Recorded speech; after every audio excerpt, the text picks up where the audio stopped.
ప్రస్తుతం యువత అని కాదు, ప్రతి వాళ్ళకి, పర్టికులర్ స్టూడెంట్స్. అతనే కురుక్షేత్ర సంగ్రామానికి ముందున్న అర్జునుడు.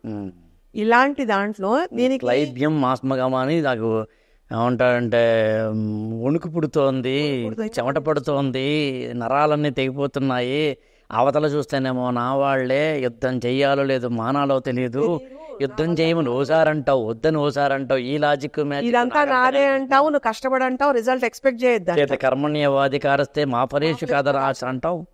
ఇలాంటి ఇంత చూస్తూ జెండాపై కపిరాజులాగా మళ్ళీ ఆవేశం ఉంటూనే ఉంటాడు. మనం వచ్చింది ఆదిజాతి నుంచి కదండి. అలా చూస్తూ ఉంటే యుద్ధం అనేది ఆటోమేటిక్ గా అది కావాలా వద్దా దాని పని చేసుకుని వెళ్ళిపోతుంది.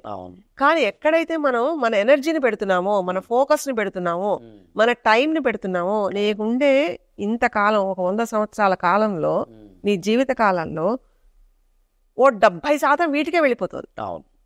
వీటి వల్ల నువ్వు జయించాల్సింది, నేర్చుకోవాల్సింది దాని దగ్గర అడ్డుకట్టబడుతుంది. అంటే మన కాళ్ళకి మనమే సంకెళ్ళు వేసేసుకుని ఈ యుద్ధంలో ఉన్నామని ఏడుస్తూ, ఇంకొకళ్ళ వల్ల ఇలా అయిపోతున్నామని వాళ్ళ మీద బాధపడుతూ, నిందిస్తూ, ఏమీ చేయలేని స్థితిలో ఉంటున్నాం కదా నిస్సాయితంగా ఏడుస్తూ గడిపేయడంలో మనకి రిజల్ట్ పర్ఫెక్ట్ గా ఎలా వస్తుందండి? విజయం ఎలా వస్తుంది? విజయం వరించాలంటే దానికి ధైర్యం కావాలి. ప్రౌఢత్వంలో ఉన్న వాళ్ళు ఎలా ఉండాలి? చేసి చూపించాలి. వీరోచితంగా వీరబద్ధంగా ఉండే వాళ్ళు ఇప్పుడు ఆర్మీలో చూస్తాం మనం. అంటే ఇట్స్ ట్రైనింగ్.